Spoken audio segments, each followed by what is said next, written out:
സംശയാസ്പദമായ മരണങ്ങളിൽ മറവു ചെയ്ത മൃതദേഹങ്ങൾ കുഴിച്ചെടുത്ത് പരിശോധന നടത്താറുണ്ട്.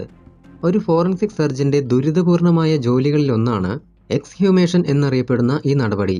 ചീഞ്ഞ് ദുർഗന്ധം വമിക്കുന്ന മൃതദേഹങ്ങളോ അസ്ഥികൂടങ്ങളോ പരിശോധിക്കുമ്പോഴുള്ള ശാരീരിക ക്ലേശവും മരണകാരണം കണ്ടുപിടിക്കുവാൻ കഴിയുമോ എന്ന ഉത്കണ്ഠയും കൂടി വല്ലാത്ത ഒരു മാനസികാവസ്ഥ സൃഷ്ടിക്കും. എങ്കിലും സത്യം കണ്ടുപിടിക്കാനുള്ള ഒരു യജ്ഞമായിട്ടാണ് ഞാൻ എക്സ്ഹ്യൂമേഷനുകളെ കണ്ടിരിക്കുന്നത്. മിക്കപ്പോഴും ശവം കുഴിച്ചെടുത്ത് പരിശോധിക്കുന്നത് കാണുവാൻ ആയിരക്കണക്കിന് ആളുകൾ തടിച്ചുകൂടാറുണ്ട്.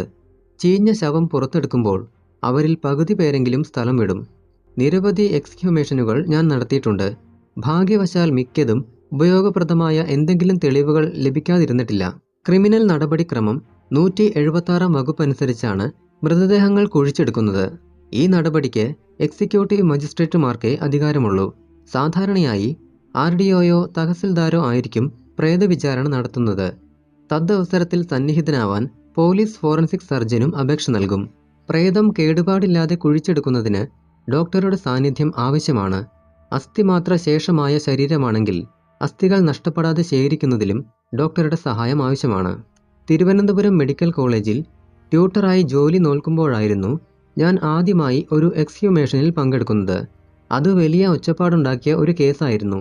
50കളിലെ മലയാള സിനിമകളിൽ നിറഞ്ഞു നിന്നിരുന്ന നടിയായിരുന്നു മിസ് കുമാരി എന്നറിയപ്പെട്ടിരുന്ന ശ്രേസ്യാമ്മ. ശ്രീ സുബ്രഹ്മണ്യത്തിന്റെ സിനിമകളിലെ സ്ഥിരം നായികയായിരുന്ന അവർ ശ്രീ സത്യനോടൊപ്പം അഭിനയിച്ച നീലക്കുയിൽ എന്ന ചിത്രം അക്കാലത്തെ ഏറ്റവും വലിയ ഹിറ്റായിരുന്നു. മിസ് കുമാരി പിന്നീട് വിവാഹിതയായി ചലച്ചിത്ര രംഗം വിട്ടു. അവർ ഫാക്ടിലെ എഞ്ചിനീയറായ ഭർത്താവുമൊത്ത് താമസിച്ചു വരവേ ആകസ്മികമായി മരണമടഞ്ഞു. മിസ് കുമാരിയുടെ അച്ഛൻ മകളുടെ മരണത്തിൽ ദുരൂഹതയുണ്ടെന്നും അന്വേഷണം വേണമെന്നും ആവശ്യപ്പെട്ട് പോലീസിന് പരാതി നൽകി. ആ കേസന്വേഷണത്തിന്റെ ഭാഗമായിട്ടായിരുന്നു മരണം സംഭവിച്ചിട്ട് 1 വർഷം കഴിഞ്ഞുള്ള ആ എക്സ്ഹ്യൂമേഷൻ. കുമാരിയുടെ മൃതദേഹം അടക്കം ചെയ്തിരുന്നത് കോട്ടയത്തെ ഭരണങ്ങാനത്തുള്ള ഒരു പള്ളിയിലായിരുന്നു.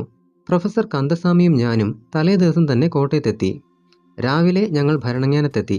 മിസ് കുമാരിയുടെ മൃതദേഹം അടക്കം ചെയ്തിരുന്നത് ഒരു വലിയ ഹാളിനടുത്തുള്ള കോൺക്രീറ്റ് കല്ലറയിലായിരുന്നു. അതിനടുത്തുള്ള കല്ലറയിലായിരുന്നു സിസ്റ്റർ അൽഫോൺസാമയുടെ ഭൗതിക ശരീരവും അടക്കം ചെയ്തിരുന്നത്. RDOയുടെ സാന്നിധ്യത്തിൽ ജോലിക്കാർ കല്ലറ പൊളിക്കാൻ തുടങ്ങി. കല്ലറ പൊളിച്ച് പുറത്തെടുത്ത മൃതദേഹം കണ്ട് എല്ലാവരും അത്ഭുതപ്പെട്ടു. മൃതദേഹം ഒട്ടും ചീഞ്ഞിരുന്നില്ല. ഡോക്ടർ കന്ദസ്വാമിയും ഡോക്ടർ ജയപാലനും ചേർന്നായിരുന്നു പോസ്റ്റ്മോർട്ടം നടത്തിയത്. വെയിലും മഴയും സൂര്യപ്രകാശവും ഏൽക്കാതെ മണ്ണിനോട് ചേരാതെയിരിക്കുന്ന മൃതശരീരങ്ങളിൽ ചില രാസപ്രക്രിയ മൂലം തൊലിക്കടിയിലുള്ള കൊഴുപ്പ് സോപ്പ് പോലെ ഒരു പദാർത്ഥമായി തീരും. അഡിപ്പോസിയർ എന്നാണ് ഈ വ്യത്യാസത്തിന്റെ പേര്. ഇതു കാരണം ശരീരം ചീയാതെയും ആകൃതി നഷ്ടപ്പെടാതെയും ഇരിക്കും. എൻ്റെ ജോലി എക്സ്ഹ്യൂമേഷൻ്റെയും മൃതദേഹ പരിശോധനയുടെയും ഫോട്ടോകൾ എടുക്കുക എന്നതായിരുന്നെങ്കിലും എല്ലാ നടപടിക്രമങ്ങളും ഹൃദ്യസ്ഥമാക്കാൻ കഴിഞ്ഞു.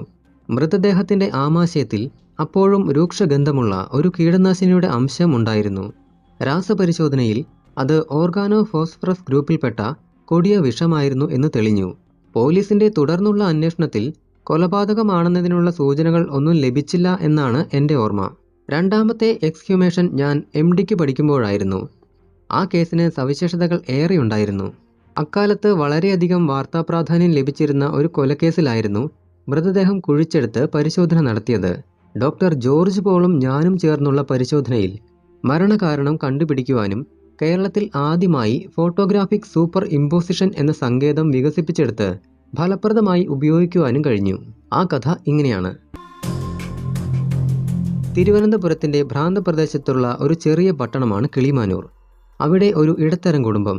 കർഷക തൊഴിലാളിയായ രാധാകൃഷ്ണൻ ഭാര്യ ശാന്തയോടും സ്വന്തം അനുജൻ രവിയോടുമൊപ്പം സന്തോഷത്തോടെ കഴിയുകയായിരുന്നു. ജ്യേഷ്ഠൻ്റെ ഭാര്യ ശാന്തയോട് അനുജൻ രവിക്ക് കുറേ നാളായി അതിരുവിട്ട സ്നേഹമുണ്ട്. രാധാകൃഷ്ണനും സംശയം തോന്നാതിരുന്നില്ല. പക്ഷേ അനുജന്റെ മനസ്സിൽ മറ്റു വിചാരമൊന്നും ഉണ്ടായിരിക്കില്ലെന്ന ചിന്തയിൽ അയാൾ അനുജനോട് ഒന്നും ചോദിച്ചില്ല. ഒരു ദിവസം രാധാകൃഷ്ണൻ രണ്ടുപേരെയും കിടപ്പുമുറിയിൽ ഒന്നിച്ചു കണ്ടു. ജ്യേഷ്ഠൻ അനുജനെ അടിച്ച് താഴെയിട്ടു. അനുജൻ കത്തിയെടുത്ത് ജ്യേഷ്ഠന്റെ നെഞ്ചിൽ കുത്തി. രാധാകൃഷ്ണൻ തൽക്ഷണം മരിച്ചു. ശാന്തയും രവിയും ചേർന്ന് മൃതദേഹം വലിച്ചെടുത്ത് വീടിനടുത്തുള്ള ചാണകക്കുഴിയിൽ കുഴിച്ചിട്ടു. പിറ്റേന്ന് തൊട്ട് രാധാകൃഷ്ണനെ പുറത്ത് കാണാതായപ്പോൾ നാട്ടുകാർ അന്വേഷിച്ചു തുടങ്ങി.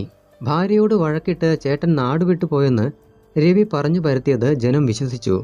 പോരാത്തതിന് 2 ആഴ്ച കഴിഞ്ഞപ്പോൾ രാധാകൃഷ്ണൻ്റെതായി ഒരു കത്തും ഇയാൾ അയൽവാസികളെ കാണിച്ചു. താൻ ഉടനെ മടങ്ങി വരില്ലെന്നും ഭാര്യയുടെ സ്വഭാവം തനിക്ക് ഇഷ്ടപ്പെടുന്നില്ലെന്നും മറ്റുമായിരുന്നു കത്തിലെ ഉള്ളടക്കം. ആളുകൾ അതും വിശ്വസിച്ചു. മാസങ്ങൾ കടന്നുപോയി. ആളുകളെല്ലാം രാധാകൃഷ്ണനെ മറന്നു. അങ്ങനെയിരിക്കെ ഒരു നാൾ അനുജൻ രവി വീടിനടുത്തുള്ള ഒരു കള്ള് ഷാപ്പിൽ വെച്ച് തൻ്റെ ഒരു സുഹൃത്തിനോട് മദ്യലഹരിയിൽ തെല്ല് കുറ്റബോധത്തോടെ നടന്നതെല്ലാം പറഞ്ഞു. കത്ത് വ്യാജമായി എഴുതിയുണ്ടാക്കിയത് താനാണെന്നും രവി വെളിപ്പെടുത്തി. ഇതുകേട്ട സുഹൃത്ത് അന്ന് രാത്രി തന്നെ കിളിമാനൂർ പോലീസ് സ്റ്റേഷനിൽ ചെന്ന് സബ് ഇൻസ്പെക്ടറോട് വിവരം പറഞ്ഞു. അന്ന് കിളിമാനൂർ സ്റ്റേഷൻ ആറ്റിങ്ങൽ സർക്കിളിലായിരുന്നു. പരേതനായ ജി ഗോപിനാഥനാണ് അന്ന് അവിടെ സർക്കിൾ ഇൻസ്പെക്ടർ. സമർത്ഥനായ ഒരു പോലീസ് ഉദ്യോഗസ്ഥനായിരുന്നു ശ്രീ ഗോപിനാഥൻ. പ്രാഥമിക അന്വേഷണത്തിന് ശേഷം മൃതദേഹം കുഴിച്ചെടുക്കാൻ അദ്ദേഹം RDOയ്ക്ക് അപേക്ഷ നൽകി. അദ്ദേഹം അറിയിച്ചതനുസരിച്ച് ഡോക്ടർ ജോർജ് പോളും ഞാനും സ്ഥലത്ത് ചെന്നു. ചാണകക്കുഴിക്ക് ചുറ്റും ഒരു മറ കെട്ടി പോസ്റ്റ്മോർട്ടം അവിടെ തന്നെ നടത്താൻ ഞങ്ങൾ തീരുമാനിച്ചു. അധികം ആഴത്തിലല്ലാത്ത ഒരു അസ്ഥികൂടം കണ്ടെത്തി. കൊല നടന്നിട്ട് അപ്പോൾ 7 മാസം കഴിഞ്ഞിരുന്നു. അസ്ഥികൂടത്തിൽ നിന്നും ലഭിച്ച വസ്ത്രഭാഗങ്ങളും ഏലസും രാധാകൃഷ്ണൻ്റേതാണെന്ന് സാക്ഷികൾ മൊഴി നൽകി. നെഞ്ചെല്ലിൽ നേരെ ഭാഗത്ത് ഒരു കുത്തിമുറിവുണ്ടായിരുന്നു. അനുജൻ രവിയുടെ പക്കൽ നിന്നും പോലീസ് കണ്ടെടുത്ത കത്തിയുടെ വീതിയും കുത്തിമുറിവിൻ്റെ നീളവുമായി യോജിപ്പുണ്ടായിരുന്നു. വിജയകരമായ പ്രോസിക്യൂഷന് കൊല്ലപ്പെട്ടത് രാധാകൃഷ്ണനാണെന്ന് അസന്ദിഗ്ധമായി തെളിയിക്കണം. ഇതേ തുടർന്ന് ഞങ്ങൾ ശാസ്ത്രീയമായ തെളിവുകളെക്കുറിച്ച് ഗഹനമായ ആലോചന തുടങ്ങി. ഒരാളുടെ മുഖത്തിൻ്റെ ആകൃതി മുഖാസ്ഥിയുടെ ആകൃതി അനുസരിച്ചായിരിക്കുമെന്ന് വൈദ്യശാസ്ത്രം അംഗീകരിച്ച പൊതു തത്വമാണ്. അതിനെ അവലംബിച്ച് നടത്തുന്ന സങ്കേതമാണ് ഫോട്ടോഗ്രാഫിക് സൂപ്പർ ഇമ്പോസിഷൻ. അക്കാലത്ത് ഹൈദരാബാദിലെ കേന്ദ്ര ഫോറൻസിക് ലബോറട്ടറിയിൽ മാത്രമേ ഫോട്ടോഗ്രാഫിക് സൂപ്പർ ഇമ്പോസിഷൻ ടെക്നിക്ക് ചെയ്യുമായിരുന്നുള്ളൂ. വളരെയധികം കാലതാമസം ഉണ്ടാകുമെന്നതിനാൽ തലയോട് ഹൈദരാബാദിൽ അയക്കാൻ ഇൻസ്പെക്ടർ ഗോപിനാഥന് താൽപ്പര്യമുണ്ടായിരുന്നില്ല. എന്നോട് സൂപ്പർ ഇമ്പോസിഷൻ ചെയ്തു കൂടെയെന്ന് അദ്ദേഹം ചോദിച്ചപ്പോൾ ആ വെല്ലുവിളി ഏറ്റെടുക്കാൻ എനിക്ക് തോന്നി. സൂപ്പർ ഇമ്പോസിഷനെക്കുറിച്ച് പഠിച്ചിട്ടുണ്ടെന്നല്ലാതെ ഞാൻ അത് ചെയ്തിട്ടുണ്ടായിരുന്നില്ല. ആ സങ്കേതത്തെക്കുറിച്ച് പുസ്തകങ്ങളിലും ജേർണലുകളിലും നിന്ന് കിട്ടാവുന്ന വിവരങ്ങളൊക്കെ ശേഖരിച്ചു. ലോകത്തിൽ ആദ്യമായി സൂപ്പർ ഇമ്പോസിഷൻ ചെയ്തത് എഡിൻബറോ യൂണിവേഴ്സിറ്റിയിലെ പ്രൊഫസർ ഗ്ലേസ്റ്റർ ആയിരുന്നു. ഇംഗ്ലണ്ടിൽ സ്ഥിരതാമസക്കാരനായ ബക്റസ്റ്റൺ എന്ന പാഴ്സി ഡോക്ടർ ഇംഗ്ലീഷുകാരിയായ ഭാര്യയെയും നഴ്സിനെയും കൊല ചെയ്ത ശേഷം മൃതദേഹങ്ങൾ പല കഷ്ണങ്ങളാക്കി മുറിച്ചിട്ട് മറവ് ചെയ്തു. ആ മൃതദേഹങ്ങൾ പരിശോധിച്ച ഗ്ലേസ്റ്റർ താദാത്മ്യ നിർണയത്തിന് അവലംബിച്ച മാർഗങ്ങളിലൊന്ന് സൂപ്പർ ഇമ്പോസിഷൻ ആയിരുന്നു. അദ്ദേഹം ആ കേസിനെക്കുറിച്ച് ബക്റസ്റ്റൺ കേസിലെ മെഡിക്കോ ലീഗൽ വസ്തുതകൾ എന്നൊരു പുസ്തകം രചിച്ചിട്ടുണ്ട്. ഭാഗ്യവശാൽ ആ പുസ്തകം വകുപ്പിലെ ലൈബ്രറിയിലുണ്ടായിരുന്നു. അതിൽ നിന്നും ലഭിച്ച വിവരങ്ങളും സൂപ്പർ ഇമ്പോസിഷൻ ചെയ്യുവാൻ എനിക്ക് സഹായകമായി.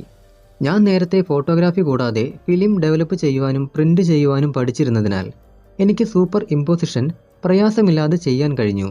മരണപ്പെട്ട രാധാകൃഷ്ണന്റെ വീട്ടിൽ നിന്നും അയാളും ഭാര്യയും അനുജനും ചേർന്നുള്ള ഒരു ഗ്രൂപ്പ് ഫോട്ടോ ലഭിച്ചു. ആ ഫോട്ടോയിൽ കിളിമാനൂരിലെ ഒരു സ്റ്റുഡിയോയുടെ പേരുണ്ടായിരുന്നു. അവിടെ നിന്നും ആ ഫോട്ടോയുടെ നെഗറ്റീവ് ലഭിച്ചു.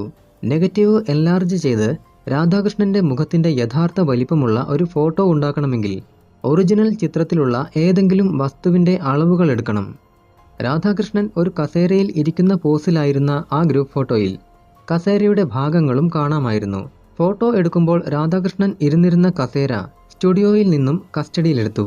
കസേരയുടെ ശരിയായ അളവുകൾ അനുസരിച്ച് നെഗറ്റീവ് എൻലാർജ് ചെയ്തു. അങ്ങനെ രാധാകൃഷ്ണന്റെ മുഖത്തിന്റെ യഥാർത്ഥ വലിപ്പത്തിലുള്ള ഫോട്ടോ നിർമ്മിച്ചു. അടുത്ത നടപടി തലയോടിന്റെ യഥാർത്ഥ വലിപ്പത്തിലുള്ള ഫോട്ടോ എടുക്കുന്നതാണ്. അതിനുവേണ്ടി തലയോട് പല ദിശകളിൽ തിരിക്കാവുന്ന ഒരു സ്റ്റാൻഡിൽ ഉറപ്പിക്കണം. അത്തരമൊരു സ്റ്റാൻഡ് എവിടെയും കിട്ടാനില്ലായിരുന്നു. ഞാൻ സ്റ്റാൻഡിന്റെ ഒരു രേഖാചിത്രം വരച്ച് തിരുവനന്തപുരത്ത് പാറ്റൂരിൽ വർക്ക്ഷോപ്പ് നടത്തിയിരുന്ന എൻ്റെ സ്നേഹിതൻ ദാസിനെ ഏൽപ്പിച്ചു. സമർത്ഥനായ ദാസ് സ്റ്റീൽ കൊണ്ട് മനോഹരമായ ഒരു സ്റ്റാൻഡ് ഉണ്ടാക്കി തന്നു. ഫോട്ടോയിൽ രാധാകൃഷ്ണന്റെ മുഖത്തിന്റെ ചരിവിനനുസരിച്ച് തലയോട് സ്റ്റാൻഡിൽ ഉറപ്പിച്ചു. തലയോടിന് താഴെ ഒരു ടേപ്പ് സ്കെയിൽ വെച്ച് ഫോട്ടോ എടുത്തു. ആ നെഗറ്റീവ് സ്കെയിലിന്റെ യഥാർത്ഥ വലിപ്പം ലഭിക്കുന്നത്ര എൻലാർജ് ചെയ്തു. ഫോട്ടോഗ്രാഫിയുടെ ജോലികൾ ചെയ്യുവാനായി ഡിപ്പാർട്ട്മെന്റിലെ ഒഴിഞ്ഞ ഒരു മുറിയിൽ ഞാൻ സ്റ്റുഡിയോയും ഡാർക്ക് റൂമും സജ്ജമാക്കിയിരുന്നു. സൂപ്പർ ഇമ്പോസിഷനു വേണ്ടി ഫോട്ടോകൾ പകർത്തുന്നതിന് ഡയാപോസിറ്റീവ് ഫിലിം വേണമായിരുന്നു. അതാകട്ടെ കേരളത്തിലെങ്ങും കിട്ടാനുമില്ല. ഞാൻ അന്ന് ക്രൈംബ്രാഞ്ച് SP ആയിരുന്ന ജയറാം പടിക്കലിനോട് എൻ്റെ ആവശ്യം അറിയിച്ചു. അദ്ദേഹം അന്ന് തന്നെ ഒരു പോലീസ് കോൺസ്റ്റബിളിനെ വിട്ട് കോയമ്പത്തൂർ ലിബി കമ്പനിയിൽ നിന്നും ഫിലിം വാങ്ങി എനിക്കെത്തിച്ചു. കുറ്റാന്വേഷണത്തിൽ അനിതര സാധാരണമായ സാമർഥ്യവും താല്പര്യവും കാണിച്ചിരുന്ന ഒരു ഉദ്യോഗസ്ഥനായിരുന്നു ശ്രീ ജയറാം പടിക്കൽ. ഫിലിം കിട്ടിയതോടെ സൂപ്പർ ഇമ്പോസിഷൻ പരിശോധനകൾ വേഗം പൂർത്തിയാക്കി.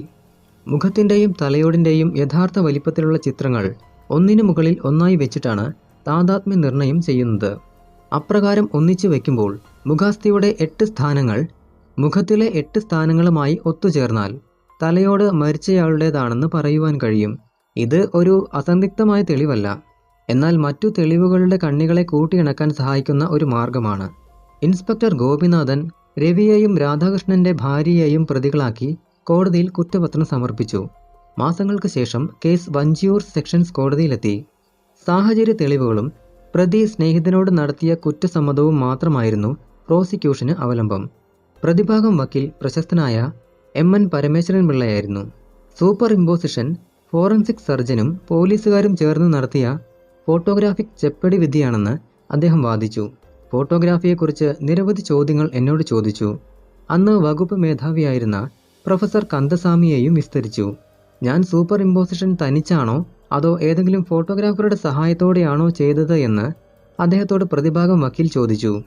ഉമാദത്തിന് ഫോട്ടോഗ്രാഫിയിൽ നല്ല പ്രാവീണ്യം ഉള്ളതുകൊണ്ടാണ് സൂപ്പർ ഇമ്പോസിഷൻ ചെയ്യാൻ കഴിഞ്ഞത് എന്ന് അദ്ദേഹം മറുപടി നൽകിയതോടെ വക്കീൽ ചോദ്യങ്ങൾ അവസാനിപ്പിച്ചു. ആദ്യ പരീക്ഷണമായതിനാലോ കീഴ്വഴക്കങ്ങൾ ഇല്ലാതിരുന്നതിനാലോ സൂപ്പർ ഇമ്പോസിഷന് ആ കേസിൽ വേണ്ടത്ര പ്രാധാന്യം ലഭിച്ചില്ല. പിന്നീട് പ്രധാനപ്പെട്ട നിരവധി കേസുകളിൽ ഞാൻ സൂപ്പർ ഇമ്പോസിഷൻ ചെയ്തിട്ടുണ്ട്. മിക്കതിലും ബഹുമാനപ്പെട്ട കോടതികൾ വിധിന്യായങ്ങളിൽ അഭിനന്ദനം രേഖപ്പെടുത്തിയിട്ടുണ്ട്. തലശ്ശേരി സെഷൻസ് കോടതിയിൽ ഞാൻ സൂപ്പർ ഇമ്പോസിഷൻ നടത്തിയ ഒരു കേസിൽ മൊഴി നൽകി. ജഡ്ജി ദിവംഗതനായ ശ്രീ പാറശാല രവിയായിരുന്നു. അദ്ദേഹത്തിന്റെ വിധിന്യായത്തിൽ 2 പേജ് മുഴുവൻ സൂപ്പർ ഇമ്പോസിഷനെക്കുറിച്ചും അത് ചെയ്ത എന്നെക്കുറിച്ചുമുള്ള പ്രശംസയായിരുന്നു. 1-ാം പേജിൽ പല ഭാഗത്തും സ്കള്ളിനെക്കുറിച്ച് പരാമർശിച്ചിരുന്നു. 2-ാം പേജിൽ എന്നെ പ്രശംസിച്ച് എഴുതിയ ഒരു വാചകം ഇപ്രകാരമായിരുന്നു: the skull of doctor Umadathan is doing the superimposition technique is highly commendable. കഴിഞ്ഞ പേജിൽ ധാരാളം സ്കൾ എന്ന വാക്കുകൾ ടൈപ്പ് ചെയ്ത ടൈപ്പിസ്റ്റ് സ്കിൽ എന്ന് കണ്ടപ്പോൾ അത് തെറ്റായിരിക്കാമെന്ന് കരുതി തിരുത്തി സ്കൾ എന്ന് ടൈപ്പ് ചെയ്തതായിരിക്കാം. ഏതായാലും എൻ്റെ സ്കൾ കുറേ നാൾ ചിരിക്ക് വക നൽകി. കുപ്രസിദ്ധമായ സുകുമാരക്കുറുപ്പ് കേസിൽ കൊല്ലപ്പെട്ട ചാക്കോയുടെ തലയോടിൻ്റെ കുറച്ചു ഭാഗം കത്തിക്കരിഞ്ഞു പോയിരുന്നു. അസ്ഥിഭാഗങ്ങൾ കൂട്ടിയോജിപ്പിച്ചിട്ട് വിജയകരമായി സൂപ്പർ ഇമ്പോസിഷൻ ചെയ്ത കഥ മറ്റൊരു അധ്യായത്തിൽ വിവരിക്കുന്നുണ്ട്. ഒരു കേസിലൊഴികെ മറ്റെല്ലാ കേസുകളിലും തലയോടും മുഖത്തിൻ്റെ ചിത്രവുമായി സാമ്യമുണ്ടായിരുന്നു. ചെയ്യാത്ത സൂപ്പർ ഇമ്പോസിഷന്റെ പേരിൽ ഞാൻ പഴി വാങ്ങേണ്ടി വന്ന ഒരു കഥ കൂടി പറയാം. ഒരിക്കൽ കേരള ഹൈക്കോടതി സെഷൻസ് ജഡ്ജിമാർക്ക് ഫോറൻസിക് മെഡിസിനിലും സയൻസിലും പരിശീലനം നൽകാൻ തീരുമാനിച്ചു. പരിശീലന പരിപാടിയുടെ ഉദ്ഘാടനം ഹൈക്കോടതി ഹാളിലായിരുന്നു. ഞാൻ അന്ന് കേരള പോലീസിന്റെ മെഡിക്കോ ലീഗൽ ഉപദേശകനായിരുന്നു. ഹൈക്കോടതി ജഡ്ജിമാർ ഉൾപ്പെട്ട സദസ്സിൽ ക്രൈംബ്രാഞ്ച് IG ശ്രീ സത്താർ കുഞ്ഞും ഞാനും ഉണ്ടായിരുന്നു. ഉദ്ഘാടകനായിരുന്ന Guwahati chief justice Shri UL Bhat അദ്ദേഹത്തിന്റെ പ്രസംഗത്തിൽ താൻ പാലക്കാട് സെഷൻസ് ജഡ്ജായിരുന്നപ്പോൾ വിചാരണ ചെയ്ത ഒരു കൊലക്കേസിന്റെ കഥ വിവരിച്ചു. പാലക്കാടിന് സമീപമുള്ള വനത്തിൽ നിന്നും പോലീസിന് ഒരു അസ്ഥികൂടം കിട്ടി. ഡോക്ടർ ഉമാദത്തൻ സൂപ്പർ ഇമ്പോസിഷൻ നടത്തി അത് 1 വർഷത്തിന് മുമ്പ് കാണാതായ മാധവന്റേതാണെന്ന് സ്ഥിരീകരിച്ചു. വിചാരണയ്ക്കിടയിൽ മൈസൂരിൽ ജോലിക്ക് പോയിരുന്ന മാധവൻ തിരികെ വന്നു. ഇതാണ് മെഡിക്കൽ സയൻസിനെ വിശ്വസിച്ചാലുള്ള കുഴപ്പം. സദസ്സ് ആർത്ത് ചിരിച്ചു. ഞാൻ അദ്ദേഹത്തിന്റെ വാക്കുകൾ കേട്ട് ഞെട്ടിപ്പോയി. ഞാൻ അങ്ങനെ ഒരു കേസ് ചെയ്തിട്ടില്ല. അദ്ദേഹം പാലക്കാട് സെഷൻസ് ജഡ്ജായിരുന്നപ്പോൾ മറ്റൊരു കൊലക്കേസിൽ ഞാൻ സൂപ്പർ ഇമ്പോസിഷൻ നടത്തിയിരുന്നു. കൊല്ലങ്കോട്ട് എന്ന സ്ഥലത്ത് ഒരു കളം ജോലിക്കാരനായ ഭർത്താവിനെ ഭാര്യയും കളത്തിന്റെ ഉടമയും ചേർന്ന് കൊലപ്പെടുത്തി. ശവം കളത്തിൽ കുഴിച്ചിട്ട കേസായിരുന്നു അത്. ശ്രീ ഭട്ടിന്റെ വിധിന്യായത്തിൽ എന്നെ അഭിനന്ദിക്കുകയും ചെയ്തിരുന്നു. മാധവന്റെ കേസിൽ ഫോട്ടോ ഇല്ലാതിരുന്നതിനാൽ സൂപ്പർ ഇമ്പോസിഷൻ ചെയ്യാൻ കഴിഞ്ഞിരുന്നില്ല. സദസ്സിൽ എൻ്റെ സമീപം ഇരുന്നിരുന്ന ജസ്റ്റിസ് പത്മനാഭൻ സാറിനോട് ഞാൻ ഈ കാര്യം പറഞ്ഞു. എൻ്റെ ബന്ധു കൂടിയായിരുന്ന അദ്ദേഹം എന്നോട് ഒരു കുറിപ്പ് തയ്യാറാക്കി ജസ്റ്റിസ് ഭട്ടിന് നൽകാൻ പറഞ്ഞു. മൈ ലോർഡ്, അങ്ങയുടെ പ്രസ്താവത്തിന് ഒരു വിശദീകരണം നൽകാൻ അനുവദിക്കണം എന്ന് ഞാൻ ഒരു കുറിപ്പെഴുതി. ജസ്റ്റിസ് പത്മനാഭൻ ആ കുറിപ്പ് ജസ്റ്റിസ് ഭട്ടിന് കൊടുത്തു. കുറിപ്പ് ഉറക്കെ വായിച്ചിട്ട് അദ്ദേഹം എന്നെ വിശദീകരണത്തിന് ക്ഷണിച്ചു. ഞാൻ സദസ്സിനോട് കാര്യങ്ങൾ വിശദീകരിച്ചു കഴിഞ്ഞപ്പോൾ മഹാനായ ജസ്റ്റിസ് ഭട്ട് സദസ്സിനോടും എന്നോടും ഖേദം പ്രകടിപ്പിച്ചു. സുപ്രീം കോടതി ജസ്റ്റിസ് ആയിരുന്ന ശ്രീ KT തോമസ് കൊല്ലം ജില്ലാ ജഡ്ജി ആയിരുന്നപ്പോൾ വിചാരണ നടത്തിയ ഒരു കൊലക്കേസിൽ ഞാൻ സൂപ്പർ ഇമ്പോസിഷൻ ചെയ്തിരുന്നു. ആ കേസിനെക്കുറിച്ച് അദ്ദേഹത്തിന്റെ സോളമന്റെ തേനീച്ചകൾ എന്ന കൃതിയിൽ വിവരിച്ചിട്ടുണ്ട്. പൂയപ്പള്ളി പോലീസ് സ്റ്റേഷനിലെ KD ആയിരുന്ന ബുദ്ധനെ ഭാര്യയുടെ കാമുകനും സ്നേഹിതനും ചേർന്ന് കൊലപ്പെടുത്തി ശവം കുഴിച്ചിട്ടു. അതിനുശേഷം കാമുകൻ ഭർത്താവിന്റെ സ്ഥാനം ഏറ്റെടുത്തു. ബുദ്ധനെ കുറെ നാളായി കാണാതിരുന്നപ്പോൾ അയാളുടെ അനുജന് സംശയം തോന്നി. അയാൾ പോലീസിൽ വിവരമറിയിച്ചു. കാമുകനെ ചോദ്യവും ഭേദ്യവും ചെയ്തപ്പോൾ അയാൾ കുറ്റം സമ്മതിച്ചു. അന്ന് കൊല്ലം SP ആയിരുന്ന ശ്രീ രാമഭദ്രൻ അറിയിച്ചതനുസരിച്ച് ഞാനും സംഘവും സ്ഥലത്തെത്തി. ബുദ്ധന്റെ ശവം കുഴിച്ചിട്ട സ്ഥലം പ്രതി ചൂണ്ടിക്കാണിച്ചു. അവിടെ കുഴിച്ചപ്പോൾ ശവശരീരം കണ്ടു. ഇത് തെളിവ് നിയമത്തിന്റെ 27ാം വകുപ്പ് അനുസരിച്ച് വളരെ സ്വീകാര്യമായ തെളിവാണ്. മിക്ക എക്സ്ഹ്യൂമേഷനും ഭാഗ്യം എന്നെ കടാക്ഷിക്കാറുണ്ട്. കുഴിച്ചെടുത്തപ്പോൾ ശവം ചീഞ്ഞ് അസ്ഥിമാത്ര ശേഷമായിരുന്നെങ്കിലും കഴുത്ത് ഞെരിച്ച് കൊന്നതിന്റെ വ്യക്തമായ തെളിവുകൾ കണ്ടുപിടിക്കാൻ കഴിഞ്ഞു.